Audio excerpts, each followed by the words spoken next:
Assalamualaikum warahmatullahi wabarakatuh. Bismillahirrahmanirrahim. Riwayat singkat keramat pecah empat.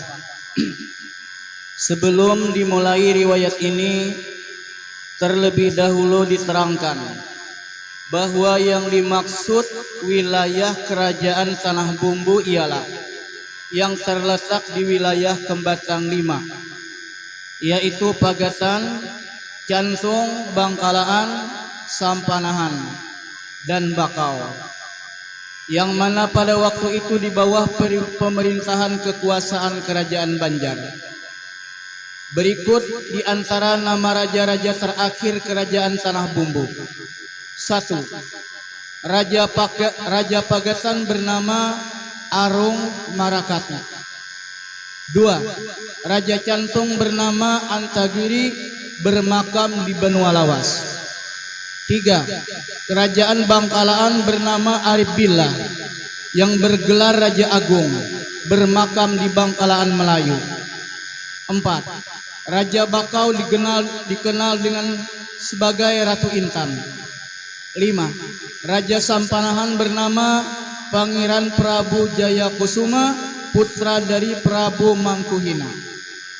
Konon pada waktu itu kerajaan Sampanahan dipimpin oleh raja yang bernama Prabu Mangkuhina, yang nama aslinya belum diketahui. Beliau bergelar Mangkuhina karena ayah beliau seorang raja dan ibu beliau dari rakyat biasa, seler, bukan dari keturunan raja, permaisuri. Riwayat ini dimulai dengan kepergian dua orang rakyat kerajaan Sampanahan yang pergi memancing di Sungai Sampanahan menuju Sungai Sanduk. Sungai Sanduk sekarang terletak di daerah Muara Kersik Hitam dengan wilayah Kecamatan Pemukan Selatan atau Tanjung Semelantakan sekarang. Sebelum mereka memancing, tiba-tiba hujan turun dengan derasnya. Maka mereka memutuskan untuk berteduh. Tatkala memulai mendayung perahu untuk berteduh, sayup-sayup terdengar kokok ayam jantan dari arah Sungai Sanduk. Maka kedua orang tersebut segera mendayung perahu menuju arah bunyi kokok ayam tersebut. Tidak berapa lama berdayung, kedua tersebut melihat seberkas cahaya yang berada di tengah semak belukar. Maka kedua orang tersebut sepakat mengikat perahu di tepi sungai itu untuk mendatangi arah cahaya tersebut. Setelah mereka dekat dan nampak oleh mereka bahwa cahaya itu terbit dari lampu yang berada di dalam sebuah gubuk kecil. Kemudian mereka mendekati gubuk tersebut dengan maksud menemui pemiliknya untuk meminta izin agar bisa berteduh. Sesampai mereka di depan pintu, mereka memberi salam dan dijawab oleh pemilik gubuk tersebut. Langsung dipersilahkan masuk. Setelah dilihat mereka, ternyata pemiliknya seorang laki-laki yang tinggi, seorang diri di semak belukar Sungai Sanduk. Setelah mempersilahkan duduk, pemilik gubuk menuju ke dapur dan sambil duduk-duduk kedua orang tadi memperhatikan sekeliling gubuk, dan ternyata pemilik gubuk tersebut memelihara ternak berupa ayam, itik, dan kambing. Tak berapa lama pemilik gubuk keluar dari dapur dengan membawa 2 gelas kopi hangat dan mempersilahkan kedua orang tersebut untuk minum. Syahdan. Sambil berbincang-bincang, penghuni gubuk bertanya, "Dari mana asal kalian berdua?" Mereka menjawab, "Kami adalah rakyat dari kerajaan Sampanahan." Lalu penghuni gubuk bertanya lagi, "Siapa nama raja kalian?" Raja jawab mereka, "Beliau bergelar Pangeran Prabu Mangkuhina," dan terjadi keakraban di antara mereka. Ringkas cerita, karena hujan sudah reda dan kedua rakyat itu merasa cukup untuk berteduh dan beristirahat, maka keduanya berpamitan untuk pulang ke daerah kerajaan Sampanahan. Sambil mengucapkan terima kasih, mereka bergegas menuju perahu mereka di pinggiran sungai. Sambil menuruni perahu mereka menoleh ke gubuk tersebut, ternyata gubuknya tidak ada lagi. yang ada hanya semak belukar. Betapa kagetnya kedua rakyat tersebut melihat gubuknya tidak ada lagi dan yang ada hanya semak belukar. Mereka bertanya-tanya dalam hati, jangan-jangan penghuni gubuk tadi adalah makhluk halus atau dedemit lainnya. Maka mereka segera mendayung perahu sekencang-kencangnya hingga sampai di muara sungai. Atas kejadian tersebut mereka memutuskan pulang dan tidak jadi mencari ikan. Setelah beberapa lama mereka mendayung dan dekat dengan kerajaan, lalu salah seorang dari mereka berkata, apabila kita nanti tiba di rumah, janganlah di antara kita yang menceritakan kejadian tersebut kepada siapapun. Karena apabila cerita itu sampai kepada Baginda Raja, maka akan sulit bagi kita. Seandainya kita disuruh mencari orang tersebut bagaimana? Kata salah satu dari mereka, iya kalau ketemu, kalau tidak, apa akibatnya bagi kita? Maka sepakatlah mereka untuk saling merahasiakan kejadian tersebut. Akan tetapi seperti kata pepatah, sepandai-pandainya tupai melompat, akhirnya jatuh juga. Artinya sepandai-pandainya mereka menyimpan rahasia tersebut, akhirnya ketahuan juga. Lama-kelamaan di antara mereka bercerita kepada keluarga mereka di rumah. Mula-mula menjadi rahasia rumah tangga dan sampai akhirnya menjadi rahasia umum. Dan sampailah berita tersebut kepada Baginda Raja. Maka Baginda Raja memerintahkan kepada punggawa kerajaan agar menjemput kedua orang pencari ikan tersebut agar segera menghadap Baginda Raja. Ringkas cerita, sampailah mereka di muara sungai Sanduk dan langsung menuju tempat di mana gubuk tersebut ditemukan. Dan ternyata gubuk tersebut masih ada. Selanjutnya mereka menemui laki-laki misterius pemilik gubuk serta menyampaikan pesan Baginda Raja agar laki-laki misterius tersebut menghadap Baginda Raja. Mendengar titah Baginda Raja tersebut, laki-laki misterius tersebut segera bersiap dan memenuhi panggilan Raja. Para punggawa dan kedua orang pencari ikan bertanya, bagaimana kami membawa binatang piaraan sang pian ini? Maka laki-laki misterius itu menjawab, silahkan kalian berangkat lebih dulu, nanti aku menyusul. Mendengar jawaban pemilik gubuk demikian, maka rombongan utusan kerajaan Sampanahan tersebut kebingungan karena tidak terlihat ada satu perahu pun di sekitar itu.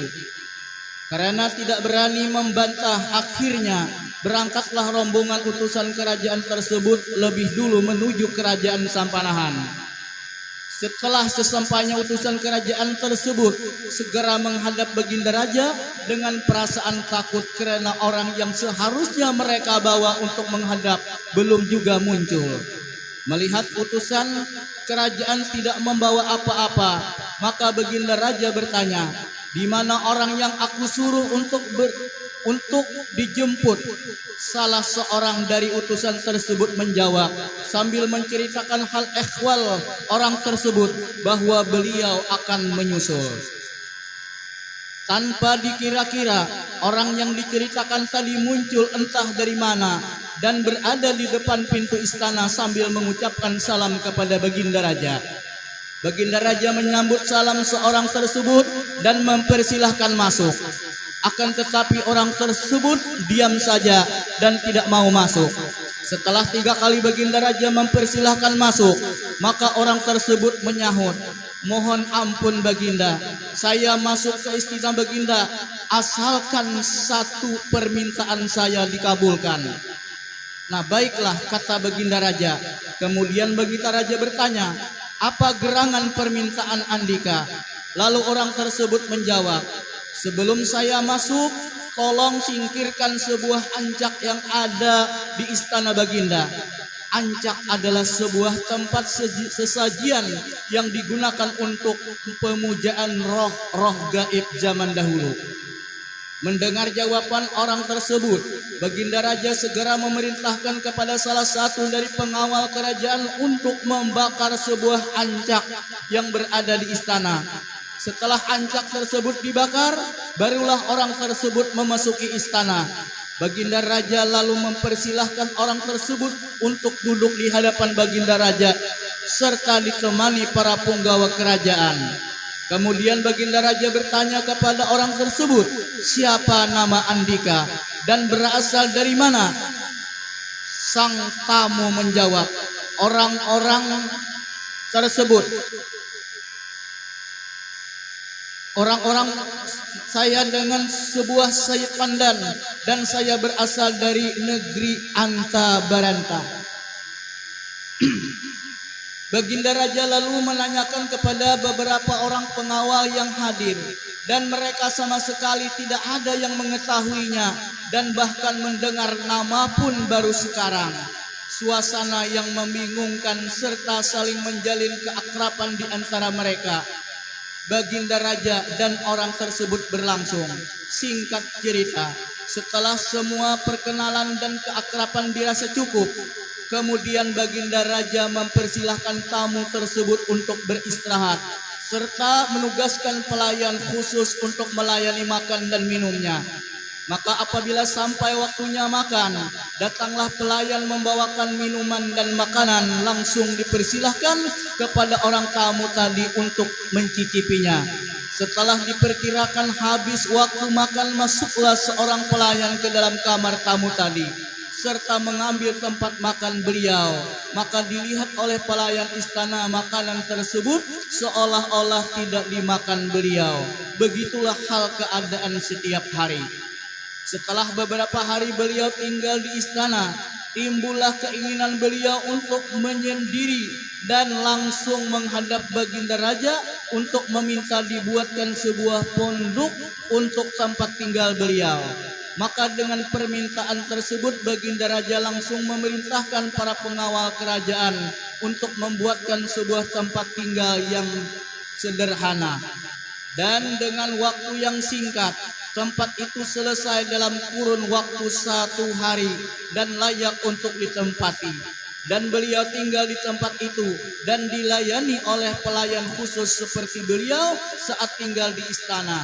Setelah beberapa hari beliau di tempat itu, belum pernah beliau kelihatan keluar dari tempat itu.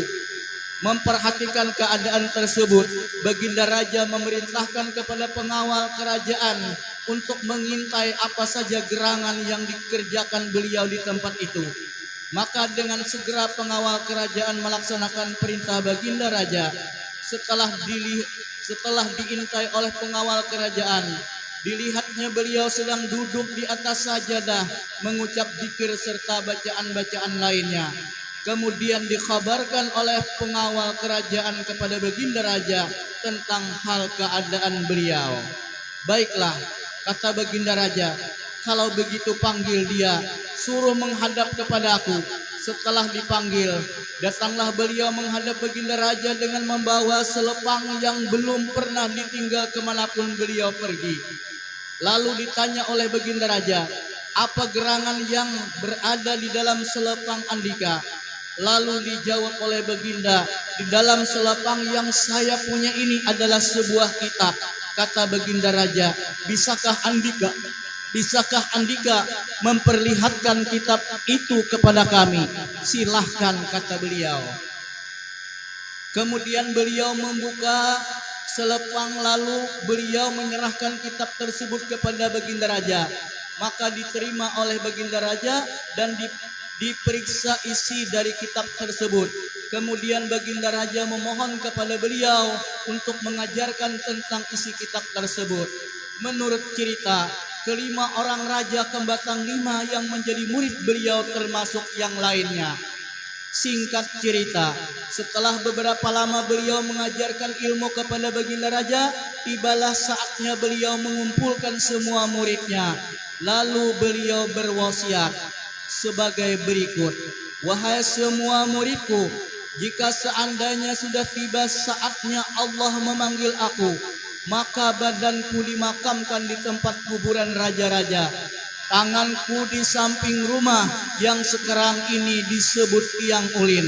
Kakiku dimakamkan di Kirsik Hitam dekat Sungai Sanduk. Adapun kepalaku dimakamkan di tempat kuburan muslimin Tadalu Sampanahan. Setelah beberapa bulan kemudian, maka tibalah saatnya Allah memanggil beliau dan wafatlah beliau pada waktu itu. Setelah beliau wafat, maka Prabu Mangkuhina mengumpulkan semua murid beliau.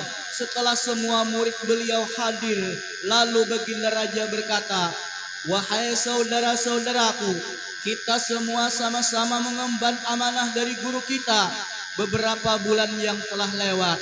Sekarang tibalah saatnya amanah tersebut harus kita laksanakan. Jadi, siapa di antara kalian yang sanggup memisah-misah jasad guru kita ini sesuai amanah beliau?" Baginda Raja sambil bertanya, semua murid yang hadir menundukkan kepala dengan cucuran air mata karena mengenang betapa beratnya untuk melaksanakan amanah tersebut. Dan akhirnya semua memutuskan untuk tidak sanggup melaksanakan. Dan selanjutnya keputusan tersebut diserahkan kepada Baginda Raja Prabu Mangkuhina sebagai Raja Sampanahan. Dan Raja berkata, "Kalau begitu kita buat saja satu lubang saja dahulu. Nanti kita lihat apa yang terjadi selanjutnya." Setelah lubang pemakaman hampir selesai, maka bersiaplah beberapa murid beliau memandikan jasad beliau. Dimulai dengan membuka perlahan-lahan kain penutup jenazah beliau. Setelah dibuka, ternyata di antara badan, kaki, tangan, kepala beliau sudah terpisah dengan sendirinya. Nah, disitulah terjadi keajaiban yang terjadi di atas diri seorang wali Allah, sehingga tenarlah beliau dikenal dengan sebagai wali Allah yang berpecah empat, yang sampai sekarang ini disebut keramat pecah empat. Adapun jasad beliau tadi dimandikan satu persatu sesuai dengan amanah. Badan beliau dimakamkan di istana, tangan di seberang istana, sekarang disebut Tiang Ulin. Kaki beliau di daerah Kirsik Hitam di hulu Sungai Sanduk, dan kepala beliau dimakamkan di kuburan muslimin Tudalu Sampanahan. Sekian riwayat singkat wali yang pecah empat yang dimakamkan di wilayah Sampanahan. Dan Al-Fakir mohon ampun dan maaf atas segala kekurangan ataupun kesalahan riwayat cerita ini, karena riwayat ini dipetik dari cerita orang tua terdahulu, berpindah dari mulut ke mulut hingga sampailah kepada penulis cerita ini. Wallahu a'lam bissawab. Wabillahi taufiq wal hidayah. Wassalamualaikum warahmatullahi wabarakatuh.